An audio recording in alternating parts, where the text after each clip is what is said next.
ॐ शुद्धस्फटिकसङ्काशं शुद्धविद्याप्रदायकम् शुद्धं पूर्णं चिदानन्दं सदाशिवमहं भजे। श्रीगुरुभ्यो नमः। हरिः ओम्। वक्रतुण्ड महाकाय कोटिसूर्यसमप्रभ निर्विघ्नं कुरु मे देव सर्वकार्येषु सर्वदा। रामाय रामभद्राय रामचन्द्राय वेधसे रघुनाथाय नाथाय सीतायाः पतये नमः। बुद्धिर्बलं यशोधैर्यं निर्भयत्वम् अरोगिता अजाड्यं वाक्पटुत्वं च हनूमस्मरणात् भवेत्। अंजनानंदनं वीरं जानकी शोकनाशनं कपीशमक्षहन्तारं वन्दे लङ्काभयङ्करम्। यत्र यत्र रघुनाथकीर्तनं तत्र तत्र कृतमस्तकाञ्जलिं बाष्पवारे परिपूर्णलोचनं मारुतिं नमत राक्षसान्तकम्। श्री सीता लक्ष्मण भरत शत्रुघ्न हनुमत समेत श्री रामचंद्र परब्रह्मणे नमः। ओम सदाहं संप्रदायज्ञं संयमीन्द्रं सदाश्रयं सद्गुरुं सच्चिदानन्दं सदाचारं समाश्रये।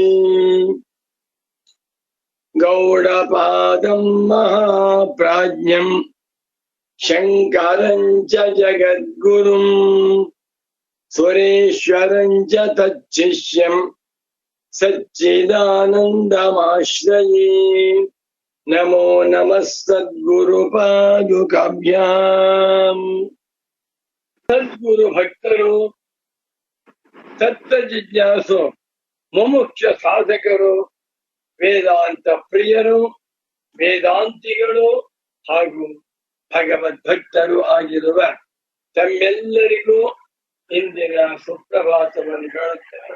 ಇಂದು ಕ್ರೋಧಿನಾಮ ಸಂವತ್ಸರದಲ್ಲಿ ಉತ್ತರಾಯಣ, ವಸಂತ ಋತು, ಚೈತ್ರ ಮಾಸ, ಶುಕ್ಲ ಪಕ್ಷ, ಏಕಾದಶಿ ತಿಥಿ, ವಾರ ಶುಕ್ರವಾರ, 2024 ಇಸವಿ ಏಪ್ರಿಲ್ 19ನೇ ತಾರೀಖಿನ ಶುಕ್ರವಾರದ ಸುಪ್ರಭಾತವನ್ನು, ಶುಭೋದಯವನ್ನು ತಮ್ಮೆಲ್ಲರಿಗೂ ಕೋರುತ್ತಾ ಇಂದಿನ ನೈಷ್ಕರ್ಮ್ಯ ಸಿದ್ಧಿ ಪ್ರವಚನ ಕಾರ್ಯಕ್ರಮಕ್ಕೆ ತಮ್ಮೆಲ್ಲರಿಗೂ ಪ್ರೇಮ ಪೂರ್ವಕವಾದ, ಹೃತ್ಪೂರ್ವಕವಾದ ಸುಸ್ವಾಗತಗಳನ್ನು ಕೋರುತ್ತಾ ಇದೀಗ ಕಾರ್ಯಕ್ರಮವನ್ನ ಪ್ರಾರಂಭ ಮಾಡೋಣ. ಭಗವತ್ಪಾದ ಸುರೇಶ್ವರಾಚಾರ್ಯರವರು ಶಂಕರ ಭಗವತ್ ಪೂಜ್ಯ ಪಾದಾಚಾರ್ಯರವರ ಸಾಕ್ಷಾತ್ ಶಿಷ್ಯರು, ಪ್ರಿಯ ಶಿಷ್ಯರು, ಅಚ್ಚುಮೆಚ್ಚಿನ ಶಿಷ್ಯರು. ಅಷ್ಟೇ ಅಲ್ಲ, ಗುರುವನ್ನ ಮಿಂಚಿದ ಶಿಷ್ಯರು ಭಗವತ್ಪಾದ ಸುರೇಶ್ವರಾಚಾರ್ಯರವರು.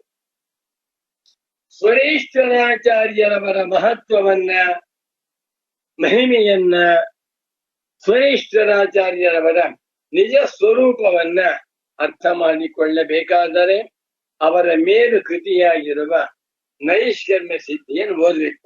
ಶುರು ಮಾಡ್ತಾ ಇದ್ದೀವಿ. 1ನೇ ಅಧ್ಯಾಯದ ಕೊನೆ ಘಟ್ಟಕ್ಕೆ ಬಂದಿದ್ದೇವೆ ಇವತ್ತು. 199 ನವನವತಿತಮ ಶ್ಲೋಕ. ಯಸ್ಮಾದೇವಂ ಶ್ರೀ ಸುರೇಶ್ವರಾಚಾರ್ಯ ಉವಾಚ ಅತಃ ಸರ್ವಾಶ್ರಮಾಣಾಂತು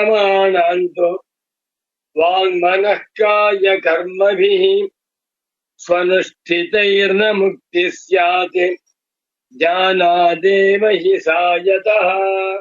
ನಮೋ ನಮಃ ಸಚ್ಚಿದಾನಂದೇಂದ್ರ ಸರಸ್ವತಿ ಸದ್ಗುರು ಪಾದುಕಾಭ್ಯಾಂ.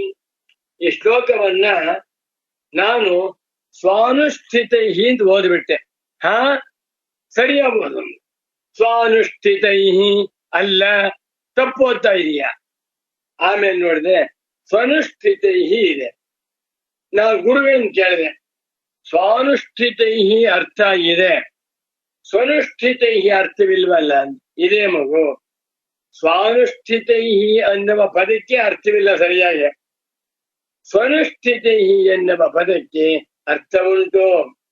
ಭಗವತ್ಪಾದ ಸುರೇಶ್ವರಾಚಾರ್ಯರವರು ಉದ್ದೇಶ ಪೂರ್ವಕವಾಗಿ ಸ್ವನುಷ್ಠಿತೈ ಎನ್ನುವಂತಹ ಪದ ಪ್ರಯೋಗ ಮಾಡಿದ್ದಾರೆ. ಅರ್ಥವನ್ನು ಹೇಳ್ತೇನೆ, ಕೇಳು. ಆಯ್ತು ಗುರುಜಿ, ಹೇಳಿ. ಅತಃ ವಾಂಗ್ಮನಃ ಕಾಯ ಕರ್ಮಭಿಃ ಸ್ವನುಷ್ಠಿತೈ ಸರ್ವಾಶ್ರಮಾಣಾಂ ಮುಕ್ತಿಃ ನ ಸ್ಯಾತ್ ಹಿ ಸಾ ಯತಃ ಜ್ಞಾನಾದೇವ. 99ನೇ ಶ್ಲೋಕ, 1ನೇ ಅಧ್ಯಾಯದಲ್ಲಿ ಉಪಾಂತ್ಯ ಶ್ಲೋಕವಿದು. ಅತಃ ಇಷ್ಟೆಲ್ಲ ವಿಚಾರ ಮಾಡಿದ್ದರಿಂದ ಸರ್ವಾಶ್ರಮಾಣಾಂ ಬ್ರಹ್ಮಚಾರಿಣಾಂ ಗೃಹಸ್ಥಾನಾಂ ವಾನಪ್ರಸ್ಥಾನಾಂಚ ಸರ್ವಾಶ್ರಮಾಣಾಂ ಸರ್ವಾಶ್ರಮಿಣಾಂ ಸ್ವನುಷ್ಠಿತೈಃ ಸು ಅನುಷ್ಠಿತೈಃ ಸುಷ್ಠು ಅನುಷ್ಠಿತೈಃ ಅಚ್ಚುಕಟ್ಟಾಗಿ ಶಾಸ್ತ್ರೋಕ್ತ ವಿಧಿಯಂತೆ ಶ್ರದ್ಧೆಯಿಂದ ಮಾಡ್ತಾ ಬರ್ತಾರೆ. ಏನನ್ನ? ವಾಂಗ್ಮನಃ ಕಾಯ ಕರ್ಮಭಿಃ, ವಾಕ್ಕರ್ಮ, ಮಾನಸ ಕರ್ಮ, ಕಾಯಕರ್ಮ. ವಾಚಿಕ, ಮಾನಸಿಕ, ಕಾಯಿಕ, 3 ತರಹದ ಕರ್ಮಗಳನ್ನ ಆಯಾ ಆಶ್ರಮದವರು ಶಾಸ್ತ್ರ ವಿಧಿಗೆ ಅನುಸಾರವಾಗಿ ತಸ್ಮಾತ್ ಶಾಸ್ತ್ರಂ ಪ್ರಮಾಣಂತೆ ಅನುಷ್ಠಾನ ಮಾಡ್ತಾ ಇದ್ದಾರೆ. ಸಂತೋಷ. ಒಬ್ಬ ನೈಷ್ಠಿಕ ಬ್ರಹ್ಮಚಾರಿ ಬ್ರಹ್ಮಚರ್ಯಾಶ್ರಮ ಪ್ರವೇಶ ಮಾಡಿದಾಗಿನಿಂದ ಕೊನೆ ಉಸಿರಿನವರೆಗೂ ಕೂಡ ಗುರುಸೇವೆ ಮಾಡ್ತಾ ಇದ್ದಾನೆ, ವೇದಾಧ್ಯಯನ ಮಾಡ್ತಾ ಇದ್ದಾನೆ, ಅನಂತರ ಅಗ್ನಿ ಕಾರ್ಯವನ್ನು ಮಾಡ್ತಾ ಇದ್ದಾನೆ, ನಿಷ್ಠಾವಂತನಾಗಿದ್ದಾನೆ. ಅವನಿಗೆ ವೇದಾಂತ ಮಾತ್ರ ಗೊತ್ತಿಲ್ಲ, ಬ್ರಹ್ಮಜ್ಞಾನವೂ ಇಲ್ಲ. ಒಬ್ಬ ಗೃಹಸ್ಥ ಶಿಖಾವಂತನಾಗಿ ಯಜ್ಞೋಪವೀತ ಧಾರಿಯಾಗಿ ಪ್ರತಿದಿನವೂ 2 ಹೊತ್ತು ಅಗ್ನಿಹೋತ್ರ ಅನುಷ್ಠಾನ ಮಾಡ್ತಾ ಇದ್ದಾನೆ. ವರ್ಷಕ್ಕೆ ಒಮ್ಮೆ ಹೊಸ ಹೊಸ ಯಜ್ಞ ಯಾಗಾದಿಗಳನ್ನು ಮಾಡ್ತಾ ಇದ್ದಾನೆ. ಸತ್ಯವಾದಿ, ಅಂಧಸವಾದಿ ಎಲ್ಲ ಪರಮ ಧಾರ್ಮಿಕನಾಗಿದ್ದಾನೆ. ಅನಾಚಾರ ರಹಿತ, ಸದಾಚಾರ ಸಂಪನ್ನ, ಸಾಕ್ಷಾತ್ ವೇದ ಪುರುಷನಾಗಿದ್ದಾನೆ. ಸಾಯುವವರೆಗೂ ಅಗ್ನಿಹೋತ್ರ ಅನುಷ್ಠಾನ ಮಾಡ್ತಾ ಇದ್ದಾನೆ. ವೇದಾಂತ ವಾಕ್ಯಾರ್ಥ ವಿಚಾರವನ್ನ ಮಾಡಿಲ್ಲ, ಬ್ರಹ್ಮಜ್ಞಾನ ಮಾಡಿಲ್ಲ.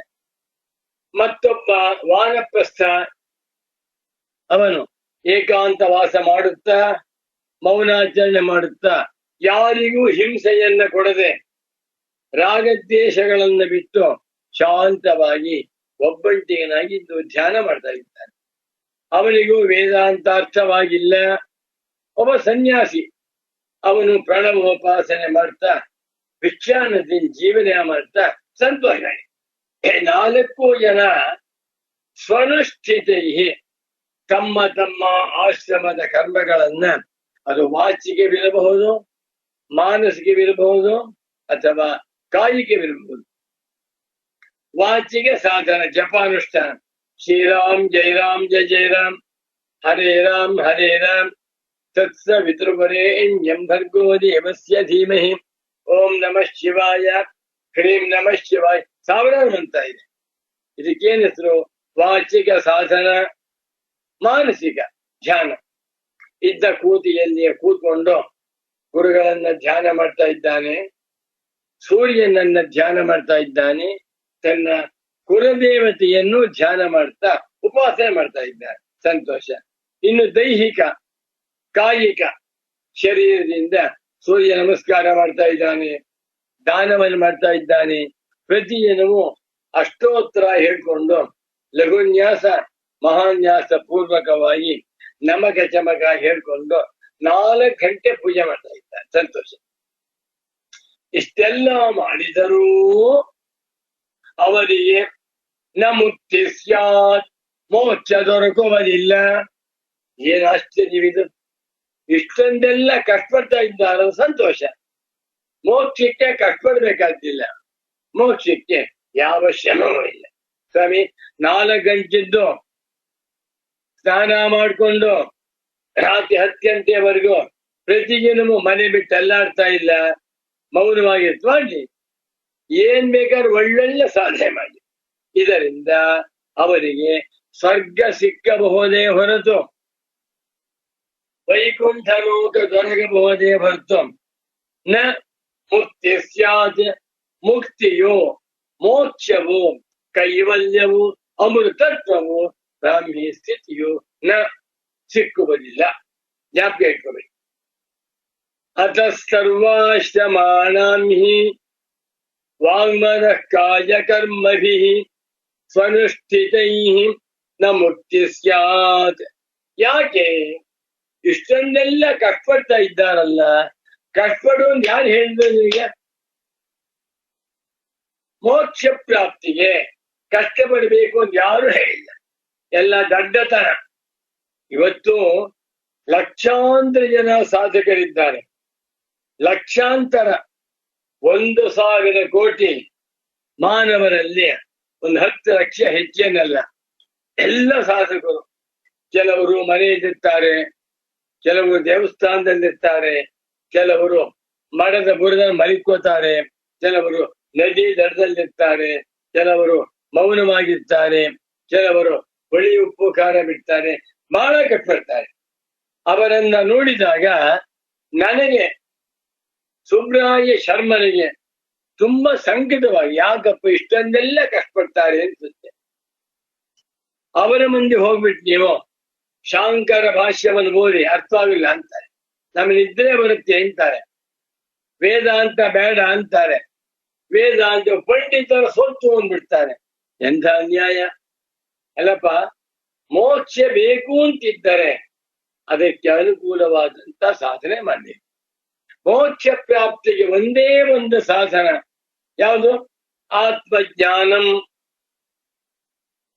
ಕುರುತೆ ಗಂಗಾ ಸಾಗರ ಗಮನಂ ವ್ರತ ಪರಿಪಾಲನಮಥವಾ ದಾನಂ ಜ್ಞಾನವಿಹೀನ ಸರ್ವಮತೇನ ಮುಕ್ತಿಂ ನ ಭಜತಿ ಜನ್ಮ ಶತೇನ.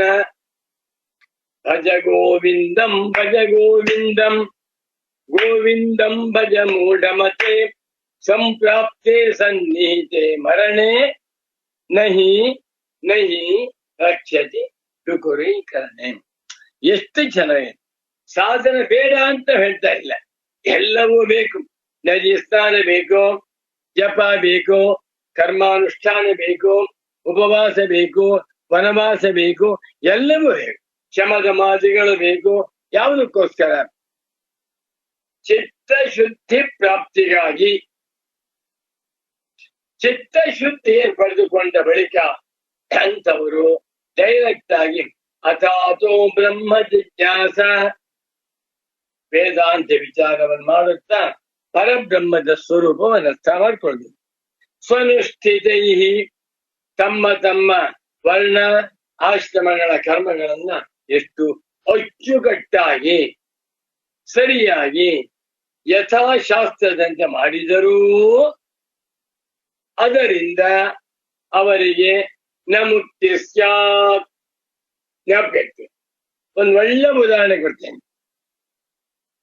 ಒಬ್ಬ ದೊಡ್ಡ ಶ್ರೀಮಂತ ಇದ್ದಾನೆ, ದೊಡ್ಡ ಫ್ಯಾಕ್ಟರಿ ಇಟ್ಕೊಂಡಿದ್ದಾನೆ, ಒಂದು ದಿವಸಕ್ಕೆ 1 ಕೋಟಿ ಇನ್ಕಮ್ ಇದೆ. ಅಬ್ಬಾ, ಒಂದು ತಿಂಗಳಿಗೆ 50 ಕೋಟಿ ಇನ್ಕಮ್ ಒಂದು ವರ್ಷಕ್ಕೆ 100 ಕೋಟಿ ಇನ್ಕಮ್. ಬಿಸ್ನೆಸ್ ಟರ್ನ್ ಓವರ್ ಅಲ್ಲ, ಇನ್ಕಮ್ ಇದೆ. ಒಳ್ಳೊಳ್ಳೆ ಹಣ್ಣು ತಿಂತಾನೆ, ಆರೋಗ್ಯವಾಗಿದ್ದಾನೆ, ದೇವ್ರ ಪೂಜೆ ಮಾಡ್ತಾ ಇದ್ದಾನೆ, ದಾನ ಧರ್ಮ ಮಾಡ್ತಾ ಇದ್ದಾನೆ, ಏನ್ ಮಾಡ್ತಾರೆ? ಇದೇನೇ ಮಾಡಿದ್ರೆ ಬ್ರಹ್ಮಜ್ಞಾನವಾಗುತ್ತಾ? ಯೋಚನೆ ಮಾಡಿ.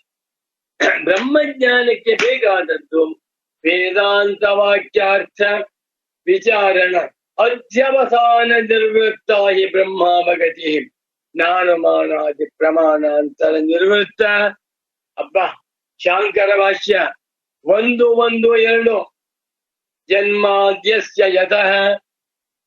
ನಿಮಗೆ ಬ್ರಹ್ಮಜ್ಞಾನ ಉಂಟಾಗಬೇಕಾದರೆ ವೇದಾಂತ ವಾಕ್ಯಗಳ ಅರ್ಥವನ್ನ ಸರಿಯಾಗಿ ಸದ್ಗುರುಗಳಿಂದ ಶ್ರವಣ ಮಾಡಿ ಬ್ರಹ್ಮಜ್ಞಾನ ಮಾಡಿ. ಮಾಡಲಿಲ್ವೋ ಬ್ರಹ್ಮಜ್ಞಾನವಿಲ್ಲ. ಜ್ಞಾನಾದೇವ ಹಿ ಸಾ ಯತಃ.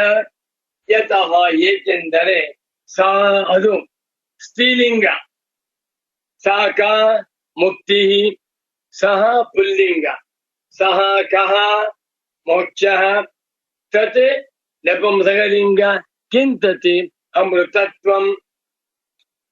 ತಮೇವಂ ವಿದ್ವಾನ್ ಅಮೃತ ಇಹ ಭವತಿ ನಾನ್ಯಃ ಪಂಥಾ ವಿದ್ಯತೆ ಯನಾಯ. ಒಂದು ಪುಸ್ತಕ ಬರೆದಿದ್ದೇನೆ, ನಹಿ ಜ್ಞಾನೇನ ಸದೃಶಂ. ಬ್ರಹ್ಮಜ್ಞಾನಕ್ಕೆ ಸಮಾನವಾದಂತ ಆಸ್ತಿ ನೋಡಿ. ಬ್ರಹ್ಮಜ್ಞಾನಕ್ಕೂ ಮುಕ್ತಿಗೂ ಹೇಗೆ ಸಂಬಂಧ? ಅಜ್ಞಾನ ಹಾನಿ ಮಾತ್ರತ್ವಾತ್ ಮುಕ್ತೇ ಕರ್ಮರ ಸಾಧನಂ. ಇನ್ನು ಹೇಳ್ಬಿಟ್ಟಿದ್ದಾರೆ, ಮೋಕ್ಷಕ್ಕೆ ಅಜ್ಞಾನ ಒಂದೇ ಅಡ್ಡಿ. ಅಜ್ಞಾನ ಹೋಯ್ತಾ ಮೋಕ್ಷ ಬಂದೆ.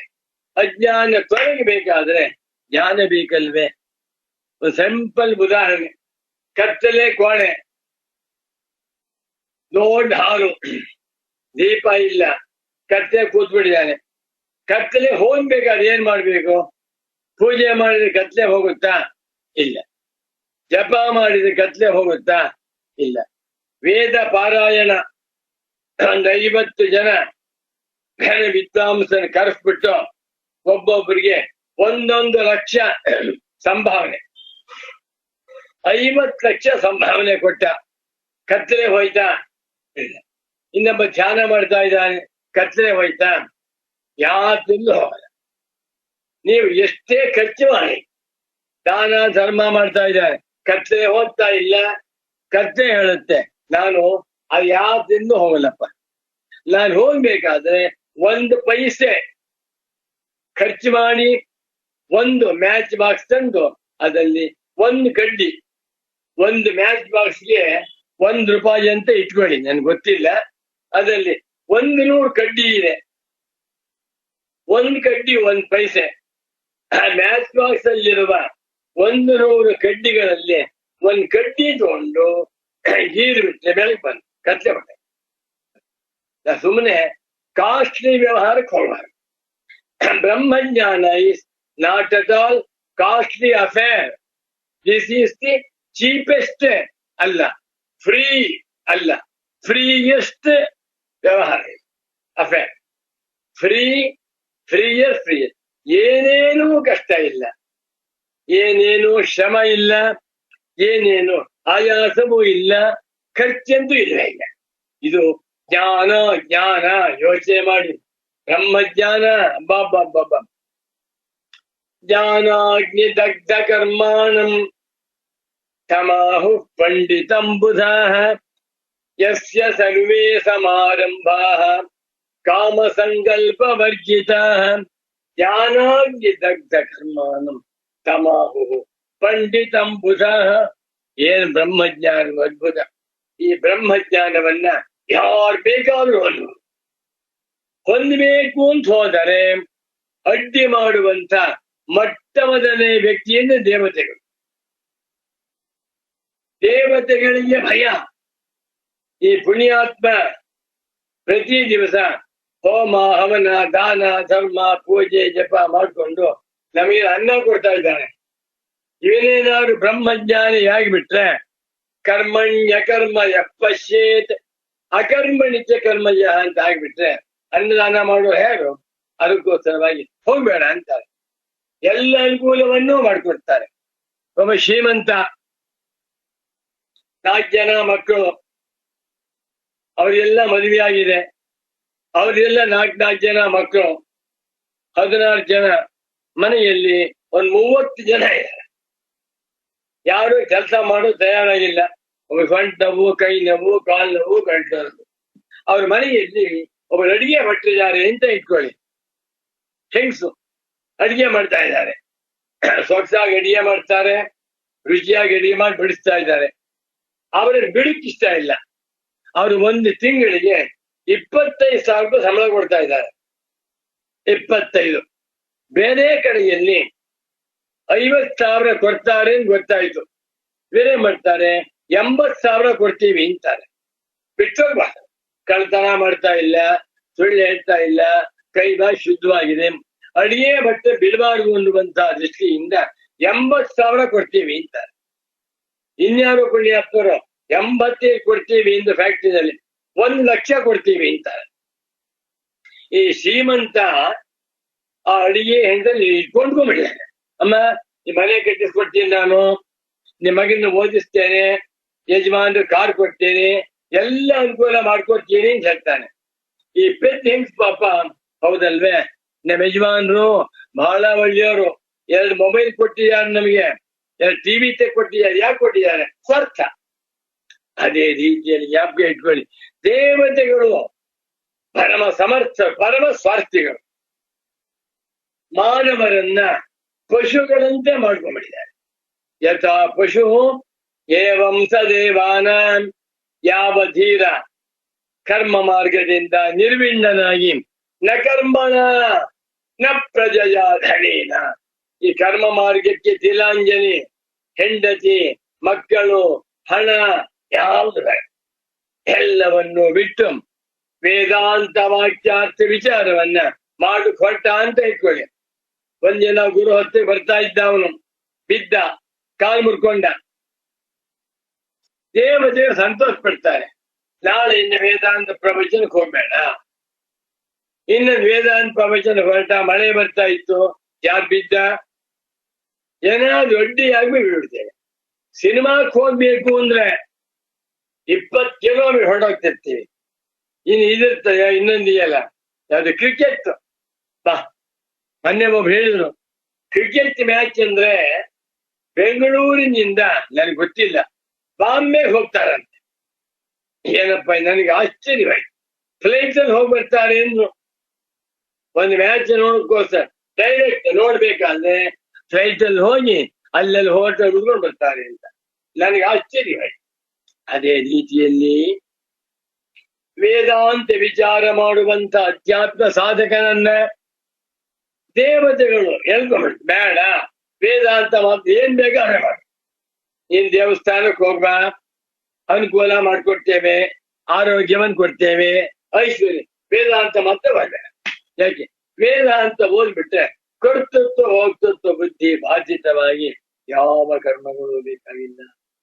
ಬಾ, ಇದೆಲ್ಲ ನನ್ನ ಪರಮ ಪೂಜ್ಯ ಸದ್ಗುರು ವರೇಣ್ಯರಾದ ಶ್ರೀ ಶ್ರೀ ಶ್ರೀ ಸಚ್ಚಿದಾನಂದೇಂದ್ರ ಸರಸ್ವತಿ ಸ್ವಾಮಿಗಳವರು ಅನುಭವಿತಾ ಇದ್ರು ನನಗೆ. ಫನುಷ್ಠಿತೈರ್ನ ಮುಕ್ತಿ ಸ್ಯಾತ್, ಎಷ್ಟೇ ಚೆನ್ನಾಗಿ ಮಾಡಿದರೂ ಇದರಿಂದ ಮೋಕ್ಷ. ಯಾಕೆ? ಯತಃ, ಏಕೆಂದರೆ ಸಾ ಆ ಮೋಕ್ಷವು ಜ್ಞಾನಾದೇವ, ಆತ್ಮಜ್ಞಾನದಿಂದಲೇ ಸಾಧ್ಯ. ಪ್ರತಿಬೋಧ ವಿದಿತಂ ಮತಂ ಅಮೃತತ್ವಂ ಹಿ ವಿಂದತಿ. ಎಂತೆಂಥ ಮಂತ್ರವಿದೆ ಕಠೋಪನಿಷತ್ತಿನಲ್ಲಿ. ಮಹಾಂತಂ ವಿಭಮಾತ್ಮಾನಂ ಮತ್ವಾ ಬುದ್ಧ್ವಾ ನ ಶೋಚತಿ. ತಿಳಿದುಕೊಂಡರೆ ಶೋಕವಿಲ್ಲ, ತಿಳಿದವನಿಗೆ ಮೋಕ್ಷ, ತಿಳಿದವನಿಗೆ ಸಂಸಾರ ಬಂಧನವಿಲ್ಲ, ತಿಳಿಯದವನಿಗೆ ಯಾವಾಗಲೂ ತಪ್ಪು. ಸಾಕು.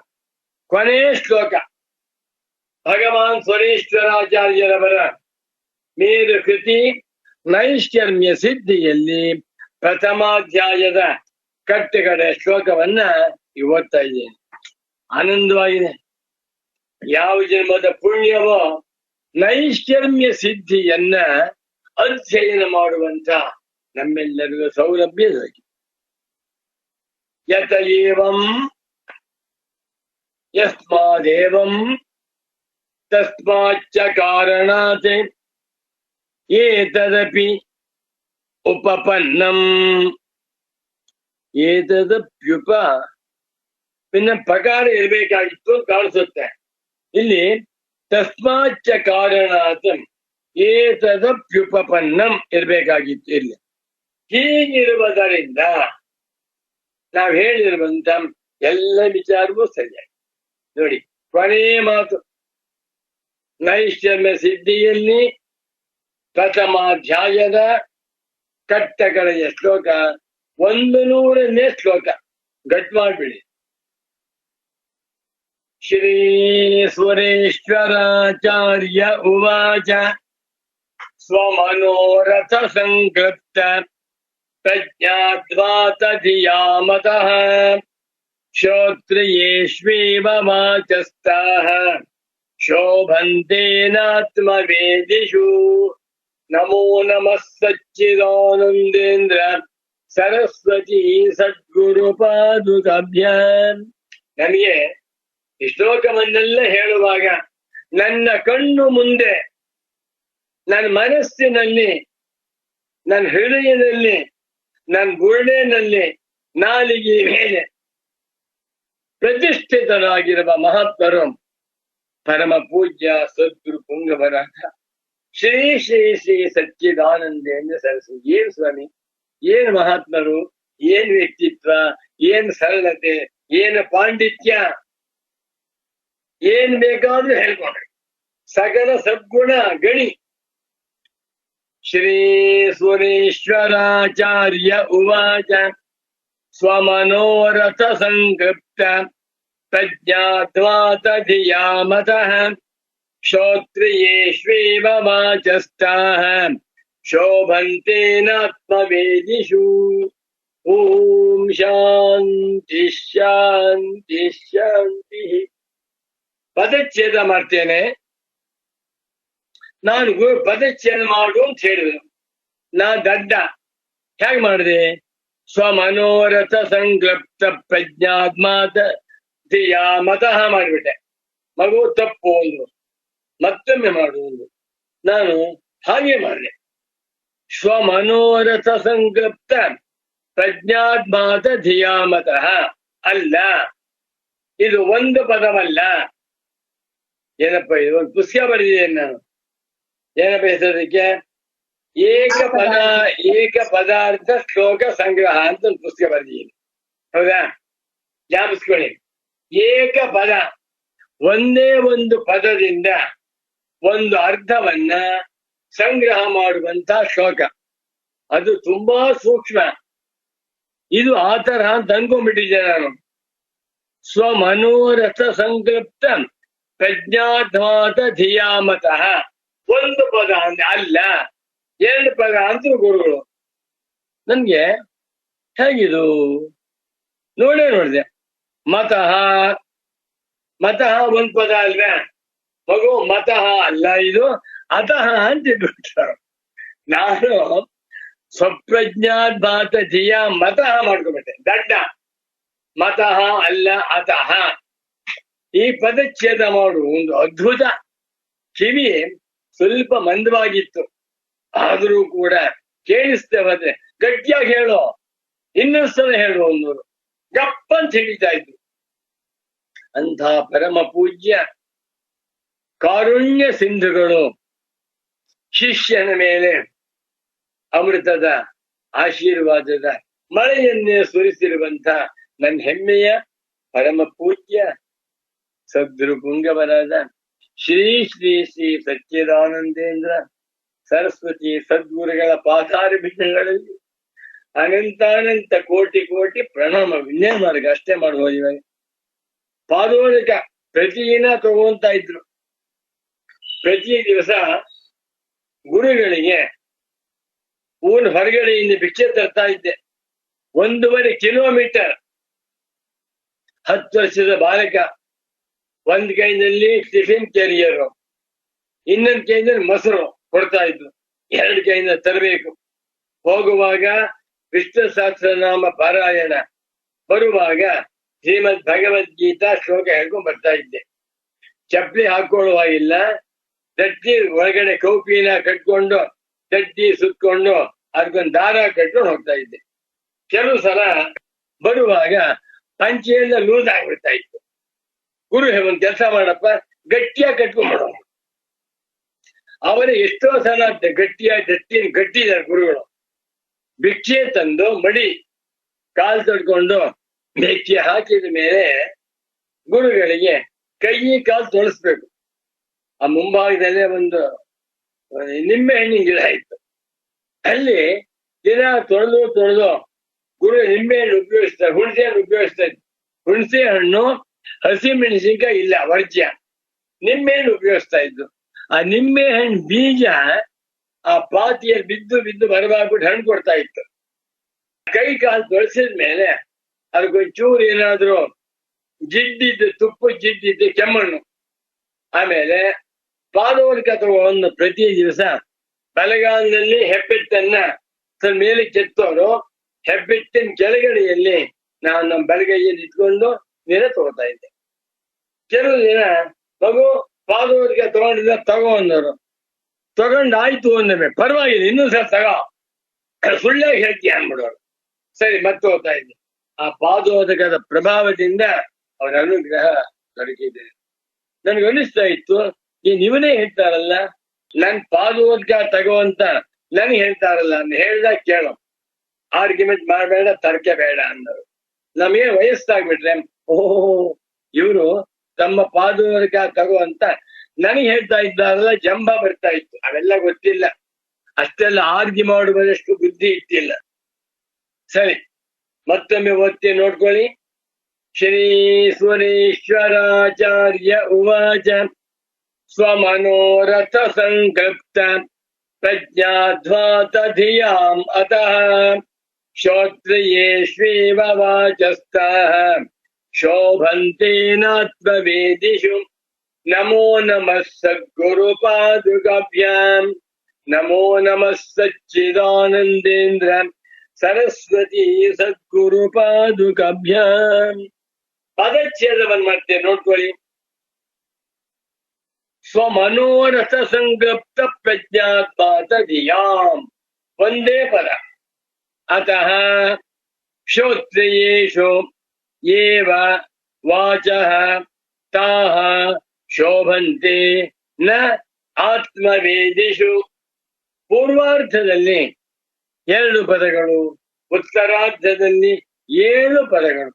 2 + 7 9 ಪದಗಳಿಂದ ಸಿದ್ಧವಾಗಿರುವ ಅಂತ್ಯ ಶ್ಲೋಕ ಇದು. ಆ 1ನೇ ಪದದಲ್ಲಿ ಎಷ್ಟು ಶಬ್ದಗಳಿವೆ ಅಂತ ಹೇಳ್ತೇನೆ ನೋಡ್ಕೊಳ್ಳಿ. ಸ್ವ ಮನೋ ರಥ ಸಂಕೃಪ್ತ ಪ್ರಜ್ಞಾ ಆತ್ಮಾತ ಧಿಯಾಂ. 7 ಶಬ್ದಗಳಿವೆ, 7 ಪ್ರಾತಿಪದಿಕ ಪದಗಳಿವೆ. ಪ್ರಾತಿಪದಿಕೆಗಳು 7 ಪ್ರಾತಿಪದಿಕ ಶಬ್ದಗಳಿಂದ ಉಂಟಾಗಿರುವ ಒಂದು ಪದ. ಬಹಳ ಜ್ವರ ಇದೆ.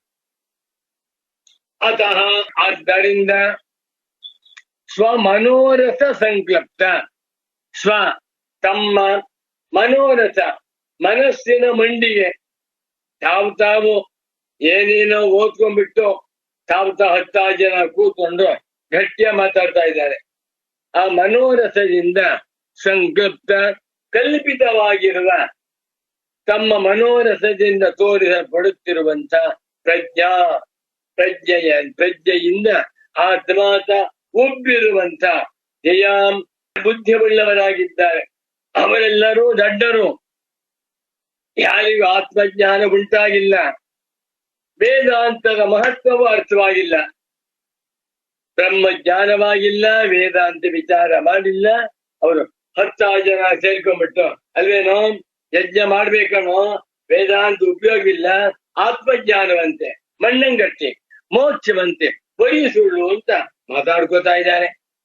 ತಮ್ಮ ಬುದ್ಧಿ ಕಲ್ಪಿತವಾದಂತಹ ಪ್ರಜ್ಞೆಯಿಂದ ಆ ದ್ವಾತ ಉಬ್ಬಿ ಬಿಡಿದ್ದಾರೆ. ನಾವು ಒಳ್ಳೆ ವೇದಾಂತಿಗಳು, ನಾವು ಶಿಖಾ ಬಿಟ್ಕೊಂಡಿದ್ದೇವೆ, ನಮ್ಮಂತ ನಿಷ್ಠಾವಂತ ಯಾರೂ ಇಲ್ಲ. ಸಂತೋಷ. ಇದು ಬ್ರಹ್ಮಜ್ಞಾನವಲ್ಲ. ಬ್ರಹ್ಮಜ್ಞಾನಿಗೂ ಶಿಖೆಗೂ ಸಂಬಂಧವಿಲ್ಲ. ಬ್ರಹ್ಮಜ್ಞಾನಿಗೂ ಜಪಮಾಲಿಗೂ ಸಂಬಂಧವಿಲ್ಲ. ಬ್ರಹ್ಮಜ್ಞಾನಿಗೂ ಸರಳರಿಗೂ ಬ್ರಹ್ಮಜ್ಞಾನ ವಿವೇಕದ ಪ್ರಭೆ. ತಮ್ಮ ಮನೋರಸದಿಂದ ಕಲ್ಪಿತವಾಗಿರುವ ಪ್ರಜ್ಞೆಯಿಂದ ಒಪ್ಪಿರುವಂತ ಬುದ್ಧಿ ಉಳ್ಳಂತ ಇವರು ಯಾರಪ್ಪ ಅಂದ್ರೆ ಶ್ರೋತ್ರಿಯೇಶು. ರಾಮ್ ರಾಮ್ ರಾಮ್ ರಾಮ. ಅವರನ್ನ ಶ್ರೋತ್ರಿಯರು ಅಂತ ಕರೀತಾ ಇದ್ದಾರೆ. ಹಾಸ್ಯ. ಗುರು ಹೇಳ್ತಾ ಇದ್ರು, ಒಬ್ಬ ದಡ್ಡದನ್ನ ಕರೆದು, ನೋಡಪ್ಪ ಇವರು ತುಂಬಾ ಬುದ್ಧಿವಂತ ಸ್ವಾಮಿ, ವ್ಯಾಕರಣ ಪಂಡಿತೋತ್ತಮರು ಅಂತಂದ್ರೆ ದಡ್ಡ ಅಂತ ಅರ್ಥ. ಕೆಲವರನ್ನ ವ್ಯಂಗ್ಯವಾಗಿ ಹೇಳ್ಬೇಕಾದ್ರೆ, ನಾ ತುಂಬಾ ಬುದ್ಧಿವಂತ, 100 ಉಪನ್ಯಾಸ ಮಾಡಿದ್ದೇನೆ, 1000 ಜನ ಸೇರಬಾರ್ದ.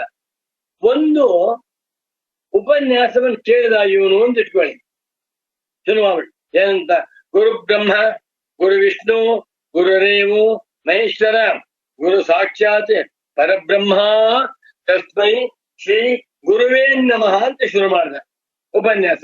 ನಾ ಕೇಳಿದೆ, ಅರ್ಥ ಆಯ್ತು. ಒಂದೇ ಒಂದು ಶ್ಲೋಕವನ್ನ ಅವ್ರು ಹೇಳಿದ್ದರಿಂದ 20 ತಪ್ಪಿದೆ ಅಂತ ಗೊತ್ತಾಯ್ತು. ಅವನು, ನಾನು ಮಹಾಬುದ್ಧಿವಂತ, ನಾನು ಉಪನ್ಯಾಸ ಮಾಡ್ತಾ ಇರ್ತೇನೆ, ಹಿಂದಿಂದ ಹೋಗ್ತ ಹೇಳಿದ.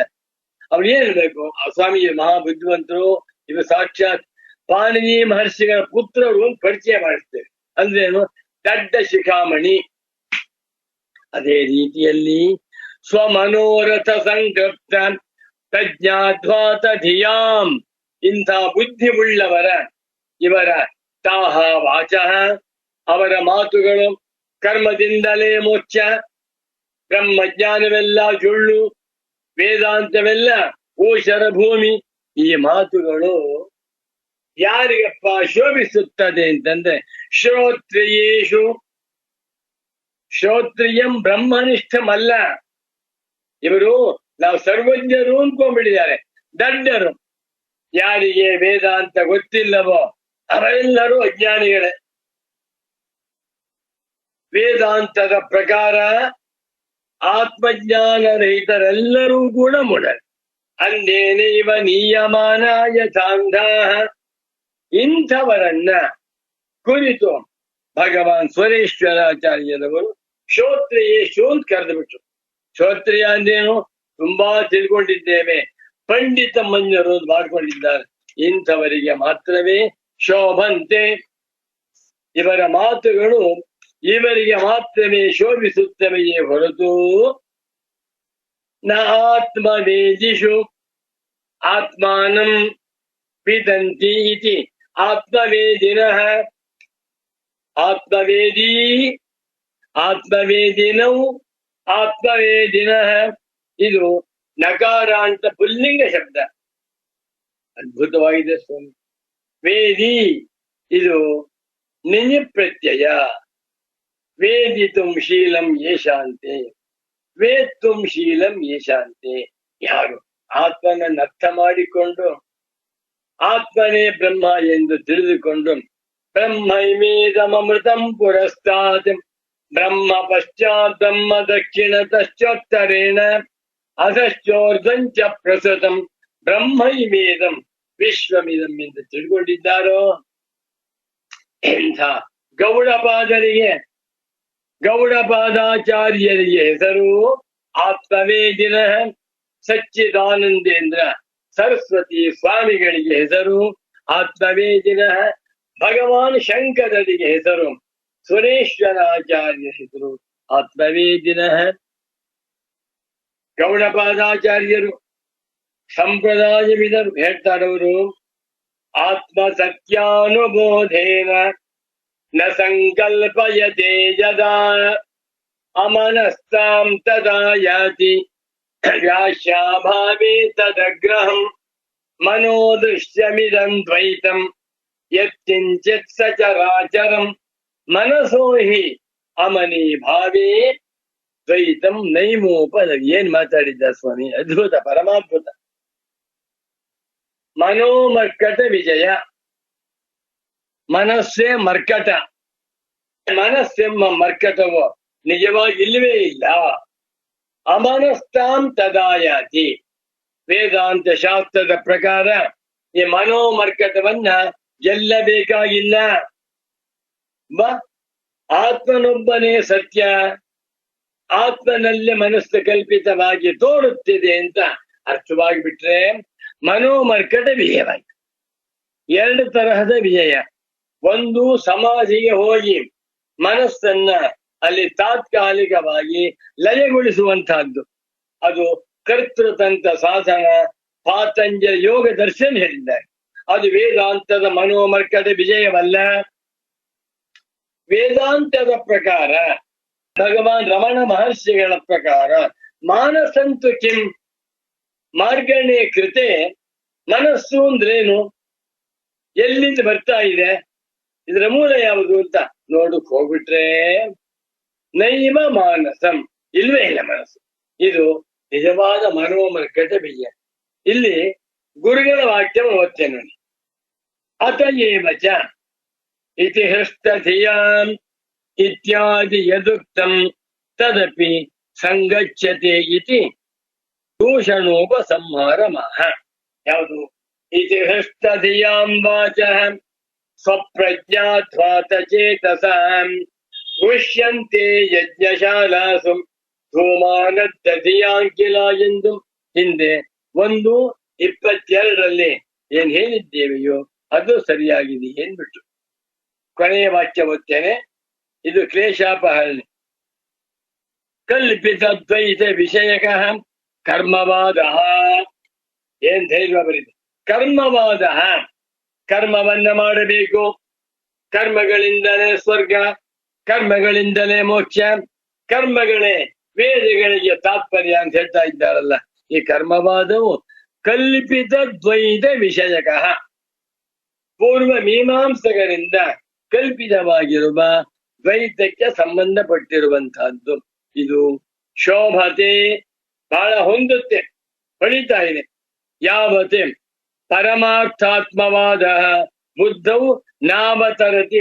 ಎಲ್ಲಿಯವರೆಗೆ ಅವರ ಬುದ್ಧಿಯಲ್ಲಿ ಪರಮಾರ್ಥಾತ್ಮವಾದ, ಪರಮಾರ್ಥವಾಗಿರುವ ಆತ್ಮನೇ ಸತ್ಯ, ಆತ್ಮನೇ ನಾನು ಎನ್ನುವ ಅದ್ವೈತಾತ್ಮಜ್ಞಾನವು ಉಂಟಾಗುವುದಿಲ್ಲವೋ ಅಲ್ಲಿಯವರೆಗೂ ಕೂಡ ಅವರ ಮಾತುಗಳು ಅವರಿಗೆ ಇದ್ದರೆ.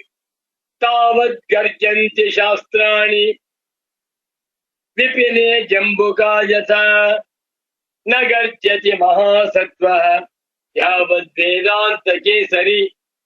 ವೇದಾಂತ ಕೇಸರಿಯು, ವೇದಾಂತ ಸಿಂಹವು ಗರ್ಜನೆ ಮಾಡುವವನಿಗೆ ಎಲ್ಲಾ ತಾರ್ಕಿಕರ ಗರ್ಜನೆ ಜೋರಾಗಿದೆ.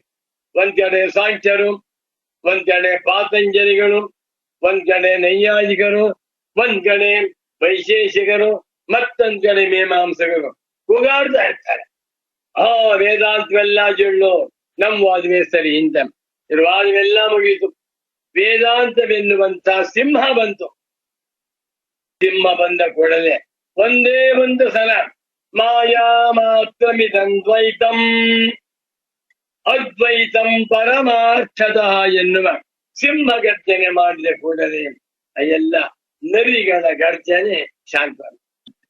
ಕೊನೆ ಮಾತಿದು ವೇದಾಂತಿಗಳ ಸಿದ್ಧಾಂತ ಪರಮಾರ್ಥಾತ್ಮವಾದ, ಅದ್ವೈತಾತ್ಮ ಜ್ಞಾನವಾದ, ಅದ್ವೈತಾತ್ಮ ಜ್ಞಾನದಿಂದಲೇ ಮೋಕ್ಷ ಎನ್ನುವುದನ್ನ ಭಗವತ್ಪಾದ ಶಂಕರರು, ಸಂಪ್ರದಾಯವಿದರಾದ ಗೌಡಪಾದಾಚಾರ್ಯರು, ಭಗವತ್ಪಾದ ಸುರೇಶ್ವರಾಚಾರ್ಯರು, ಪರಮ ಪೂಜ್ಯ ಸಚ್ಚಿದಾನಂದೇಂದ್ರ ಸರಸ್ವತಿ ಸ್ವಾಮಿಗಳವರು ಘಂಟಾಘೋಷವಾಗಿ ಹೇಳ್ತಾ ಇದ್ದಾರೆ ಎಂಬಲ್ಲಿಗೆ ಆ ವಾಕ್ಯವನ್ನು ಓದ್ತೇನೆ ನೋಡಿ. ಇದು ಗಟ್ಟಿ ಮಾಡ್ಬೇಕು ನಾವು. ಪರಮ ಪೂಜ್ಯ ಸಚ್ಚಿದಾನಂದೇಂದ್ರ ಸರಸ್ವತಿ ಸ್ವಾಮಿಗಳವರೇ ಬರೆದಿರುವಂತ ಇದು ಪುಷ್ಪಿತ ವಾಕ್ಯ.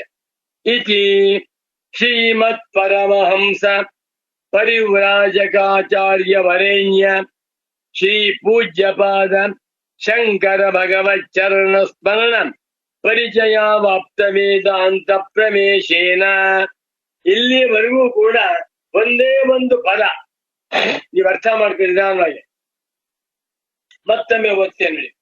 ಇದು ಸಮಸ್ತಂ ಪದಂ ವಾಕ್ಯಂ ಇತಿ ಶ್ರೀಮತ್ ಪರಮಹಂಸ ಪರಿವ್ರಾಜಕಾಚಾರ್ಯ ವರೇಣ್ಯ ಶ್ರೀ ಪೂಜ್ಯಪಾದ ಶಂಕರ ಭಗವಚ್ಚರಣ ಸ್ಮರಣ ಪರಿಚಯವಾಪ್ತ ವೇದಾಂತ ಪ್ರವೇಶೇನ. ಒಂದೇ ಒಂದು ಪದ. ಶ್ರೀ ಬೋಧಾನಂದೇಂದ್ರ ಸರಸ್ವತಿ ಶಿಷ್ಯೇಣ. ಎರಡನೇ ಪದ. ಶ್ರೀ ಶ್ರೀ ಸಚ್ಚಿದಾನಂದೇಂದ್ರ ಸರಸ್ವತ್ಯಾಖ್ಯೇನ ಭಿಕ್ಷುಣ. ಝುಮ್ ಅಂತ ಇದೆ. ಪರಮ ಪೂಜ್ಯ ಸಚ್ಚಿದಾನಂದೇಂದ್ರ ಸರಸ್ವತಿ ಸ್ವಾಮಿಗಳವರು ತಮ್ಮನ್ನ ನಾನೊಬ್ಬ ಭಿಕ್ಷು, ನಾನೊಬ್ಬ ಸನ್ಯಾಸಿ, ನಾನೊಬ್ಬ ಭಿಕ್ಷುಕ, ಭಿಕ್ಷಾನ್ನ ಮಾತ್ರೇಣ ಚತುಷ್ಟಿಮಂತಃ ಭಿಕ್ಷುಣ ಪ್ರಣೀತಾಯ. ಇಂಥ ಭಿಕ್ಷುವಿನಿಂದ ಪ್ರಣೀತವಾಗಿರುವ ನೈಷ್ಕರ್ಮ್ಯ ಸಿದ್ಧಿ ವ್ಯಾಖ್ಯಾಯ ಕ್ಲೇಶಾಪಹಾರಿಣ್ಯ. ನೈಷ್ಕರ್ಮ್ಯ ಸಿದ್ಧಿಗೆ ವ್ಯಾಖ್ಯಾನ ರೂಪವಾಗಿರುವ ಕ್ಲೇಶಾಪಹಾರಿಣಿ ಎನ್ನುವಂತಹ ಗ್ರಂಥದಲ್ಲಿ ಪ್ರಥಮೋಧ್ಯಾಯ ಸಮಾಪ್ತ. ಮೊಟ್ಟ ಮೊದಲನೇ ಅಧ್ಯಾಯ ಸಮಾಪ್ತವಾಯಿತಂದ್ರೆ ಎಷ್ಟು ಚೆನ್ನಾಗಿ ಬರ್ತಿದ್ದಾರೆ. ಏನ್ ಕಥೆ ಇದು? ಹಾಗೆ ಯಾವ ಜನ್ಮದ ಪುಣ್ಯವೋ ಸಚ್ಚಿದಾನಂದೇಂದ್ರ ಸರಸ್ವತಿ ಸ್ವಾಮಿಗಳ ಸ್ಮರಣೆ, ಸುರೇಶ್ವರಾಚಾರ್ಯರವರ ಮೇರು ಕೃತಿ ನೈಷಮ್ಯ ಸಿದ್ಧಿಯ ಅಧ್ಯಯನ ನಮಗೆ ದೊರಕಿದೆ. ಅಥ ನೈಷಮ್ಯ ಸಿದ್ಧೌ ದ್ವಿತೀಯೋಧ್ಯಾಯ. ಎರಡನೇ ಅಧ್ಯಾಯ ಶುರು ಮಾಡ್ಬಿಡ್ತಾ ಇದ್ದಾರೆ. ಶ್ರೀ ಸುರೇಶ್ವರಾಚಾರ್ಯ ಉವಾಚ ಶಾವಿತೋ ವೇತ್ತಿ ವಾಕ್ಯಾರ್ಥಂ ನ ಚೇತತ್ವಮಸೀತ್ಯತಃ ತ್ವಂ ಪದಾರ್ಥಾನ ವಿಜ್ಞತ್ವಾತ್ ಅತಸ್ತತ್ ಪ್ರಕ್ರಿಯೋಚ್ಯತೆ. ಅದ್ಭುತವಾಗಿದೆ. ಸುರೇಶ್ವರರ ವಾಕ್ಯಗಳನ್ನ ಓದುವುದೇ ಒಂದು ಆನಂದ. ಶ್ರೀ ಸುರೇಶ್ವರಾಚಾರ್ಯ ಉವಾಚ ಶಾವಿತೋ ವೇತ್ತಿ ವಾಕ್ಯಾರ್ಥಂ ನ ಚೇತತ್ವಮಸೀತ್ಯತಃ ತ್ವಂ ಪದಾರ್ಥಾನ ವಿಜ್ಞತ್ವಾತ್ ಅತಸ್ತತ್ ಪ್ರಕ್ರಿಯೋಚ್ಯತೆ. ನಮೋ ನಮಃ ಸಚ್ಚಿದಾನಂದೇಂದ್ರ ಸರಸ್ವತಿ ಸದ್ಗುರು ಪಾದುಕಾಭ್ಯಾಂ ಸದಾಹಂ ಸಂಪ್ರದಾಯಜ್ಞಂ ಸಂಯಮೀಂದ್ರಂ ಸದಾಶ್ರಯಂ ಸದ್ಗುರುಂ ಸಚ್ಚಿದಾನಂದಂ ಸದಾಚಾರಂ ಸಮಾಶ್ರಯೇ. ಶ್ರೀಮಚ್ಛಂಕರ ಭಗವತ್ ಪೂಜ್ಯಪಾದ ಮಹಾಸದ್ಗುರುಭ್ಯೋ ನಮಃ. ಶ್ರೀ ಶ್ರೀ ಸಚ್ಚಿದಾನಂದೇಂದ್ರ ಸರಸ್ವತಿ ಸದ್ಗುರು ಪಾದುಕಾಭ್ಯಾಂ ನಮಃ. ಶ್ರೀ ಶ್ರೀ ಸುರೇಶ್ವರಾಚಾರ್ಯ ಸದ್ಗುರು ಪಾದುಕಾಭ್ಯಾಂ ನಮಃ. ಓಂ ಶಾಂತಿ ಶಾಂತಿ ಶಾಂತಿ. ಎಲ್ಲರಿಗೂ ಶುಭವಾಗಲಿ.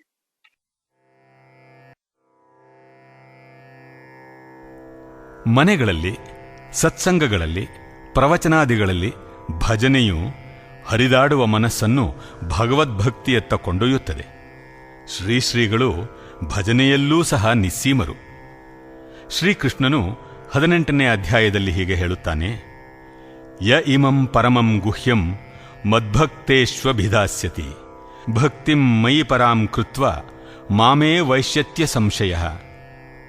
ಹಾಗೂ 18ನೇ ಅಧ್ಯಾಯದಲ್ಲಿ ನಷ್ಟೋ ಮೋಹ ಸ್ಮೃತಿರ್ಲಬ್ಧ ತ್ವತ್ಪ್ರಸಾದಾನ್ಮಯಾಚ್ಯುತ ಸ್ಥಿತೋಸ್ಮಿ ಗತಸಂದೇಹ ಕರಿಷ್ಯೇ ವಚನಂ ತವ ಎಂದು ಅರ್ಜುನನು ಕೃತಕೃತ್ಯತೆಯ ಫಲ ತೃಪ್ತಿಯ ಬಗ್ಗೆ ಹೇಳಿದ್ದಾನೆ.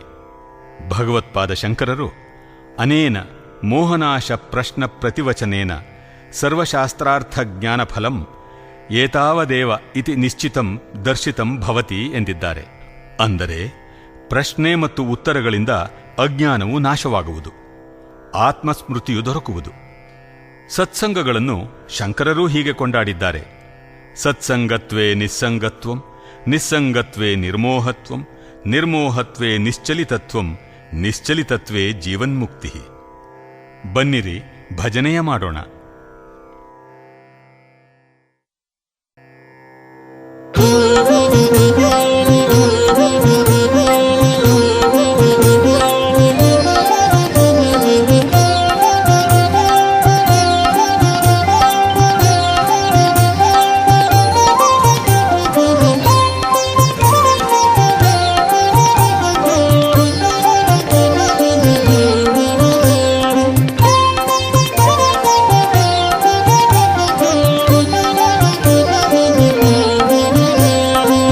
ಬನ್ನಿರಿ ಭಜನೆಯ ಮಾಡೋಣ, ಸನ್ನುತ ರಾಮನೊಳಾಡೋಣ. ಬನ್ನಿರಿ ಭಜನೆಯ ಮಾಡೋಣ, ಸನ್ನುತ ರಾಮನೊಳಾಡೋಣ. ಬಣ್ಣಿಸಿ ನಾಮವ ಪಾಡೋಣ, ನನ್ನಿಯ ಸುಖವನ್ನು ಕೂಡೋಣ. ಬಣ್ಣಿಸಿ ನಾಮವ ಪಾಡೋಣ, ನನ್ನಿಯ ಸುಖವನ್ನು ಕೂಡೋಣ. ಬನ್ನಿರಿ ಭಜನೆಯ ಮಾಡೋಣ, ಸನ್ನುತ ರಾಮನೊಳಾಡೋಣ.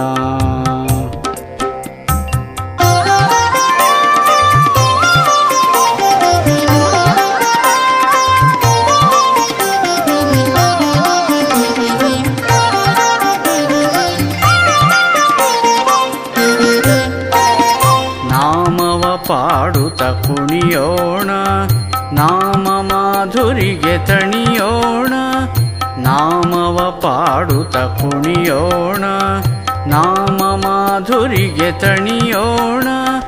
ನಾಮದ ರಾಮನ ಹೆಣೆಯೋಣ, ನಾಮ ರಾಮನಿಗೆ ಮಣಿಯೋಣ. ನಾಮದ ರಾಮನ ಹೆಣೆಯೋಣ, ನಾಮ ರಾಮನಿಗೆ ಮಣಿಯೋಣ. ಬನ್ನಿರಿ ಭಜನೆಯ ಮಾಡೋಣ, ಸನ್ನುತ ರಾಮನೊಳಾಡೋಣ.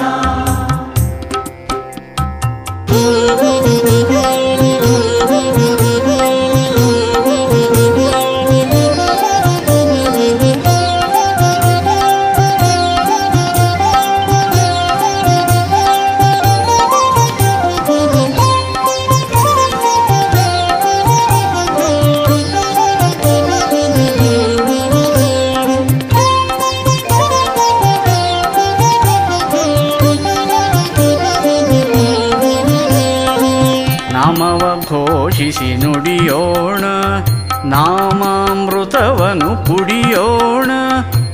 ನಾಮವ ಘೋಷಿಸಿ ನುಡಿಯೋಣ, ನಾಮಾಮೃತವನು ಕುಡಿಯೋಣ. ನಾಮರೂಪಗಳ ಕಡಿಯೋಣ, ನಾಮ ಬ್ರಹ್ಮವ ಪಡೆಯೋಣ. ನಾಮರೂಪಗಳ ಕಡಿಯೋಣ, ನಾಮ ಬ್ರಹ್ಮವ ಪಡೆಯೋಣ. ಬನ್ನಿರಿ ಭಜನೆಯ ಮಾಡೋಣ, ಸನ್ನುತ ರಾಮನೊಳಾಡೋಣ.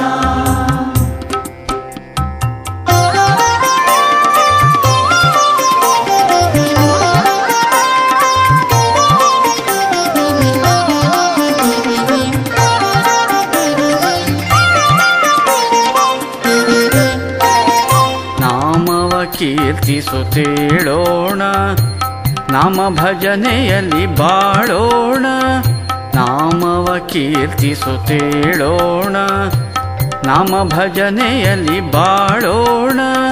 ನಾಮ ಸ್ಮರಣೆಯೊಳಾಡೋಣ, ನಾಮದ ಮುಳು ಮುಳುಗೇಳೋಣ. ನಾಮ ಸ್ಮರಣೆಯೊಳಾಡೋಣ, ನಾಮದ ಮುಳು ಮುಳುಗೇಳೋಣ. ಬನ್ನಿರಿ ಭಜನೆಯ ಮಾಡೋಣ, ಸನ್ನುತ ರಾಮನೊಳಾಡೋಣ.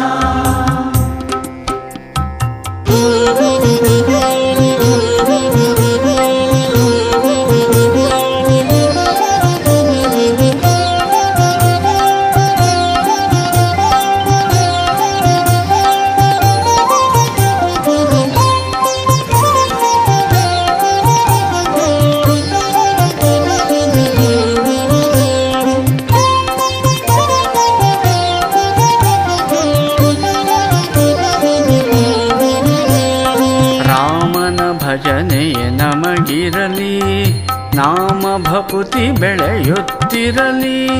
ರಾಮನ ಭಜನೆಯೇ ನಮಗಿರಲಿ, ನಾಮ ಭಕುತಿ ಬೆಳೆಯುತ್ತಿರಲಿ. ರಾಮನು ಸಚ್ಚಿತ್ ಸುಖನಿರಲಿ, ನಾಮವೇಷದಲ್ಲಿ ಜಿಹ್ವೆಯಲಿ. ರಾಮನು ಸಚ್ಚಿತ್ ಸುಖನಿರಲಿ, ನಾಮವೇಷದಲ್ಲಿ ಜಿಹ್ವೆಯಲಿ. ಬನ್ನಿರಿ ಭಜನೆಯ ಮಾಡೋಣ, ಸನ್ನುತ ರಾಮನೊಳಾಡೋಣ. ಬನ್ನಿರಿ ಭಜನೆಯ ಮಾಡೋಣ, ಸನ್ನುತ ರಾಮನೊಳಾಡೋಣ.